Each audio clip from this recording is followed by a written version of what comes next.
for whatever reason, it seems like because of the hypersexualization of the West, and maybe America in particular, we now have basically, like you said, just this one mode of relating to one another, or one mode of seeing each other, which is sexualized.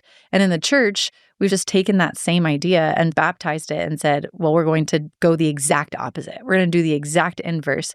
And so where the culture looks at every interaction of the opposite sex as a potential sexual interaction, then the church actually does the exact same thing. We also look at every interaction between the opposite sex as a potential sexual interaction. Instead of saying, wow, there are a lot of other kinds of interactions that we can have. In fact, that's a really minimal category of the interactions that God intends for us to have. Now, you can say like, well, in our broken relationships, that becomes, less minimal. In fact, it's like a huge driver of culture. Yes. But isn't that where the church ought then to be different? We get really worried about the potential for sin in a relationship between a male and a female. And so we then say, well, we should run the opposite direction. And ultimately what we're doing in that is we're just treating each other like a sexual object. We're not objectifying that person by looking at, pictures of them online or something to that extent, or, using that relationship to get what we want sexually,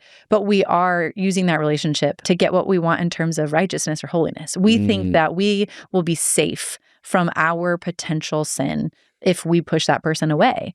When has that ever been true? And also, every other relationship that we have is fraught with the potential for sin. All of the things we're just talking about. Sexual sin has greater ramifications to a certain extent than some of the other sins that we, will fall into in relationships. But there's a lot you can pull on there because at the same time, there's so much sin we can fall into relationally. We ought to make sexual sin only one of those categories. And if we're afraid of sin, I don't know that just putting people in a box and pushing them away reflects God's paradigm for how we are to flee sin.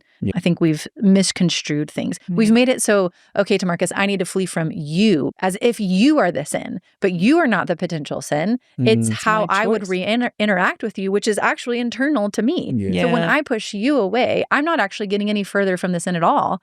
I'm only cementing that idea that opposite sex interactions are objectified, right? It's just putting a Band-Aid I've carried on the it. sin with me when I go over here into my relationship with Chelsea, and it might carry out differently, but it's still there. Still there. Yes. It's still there. Yeah. We've just shortcut, I think, all of these opportunities to see God's flourishing. I would miss out so much if we weren't friends, right?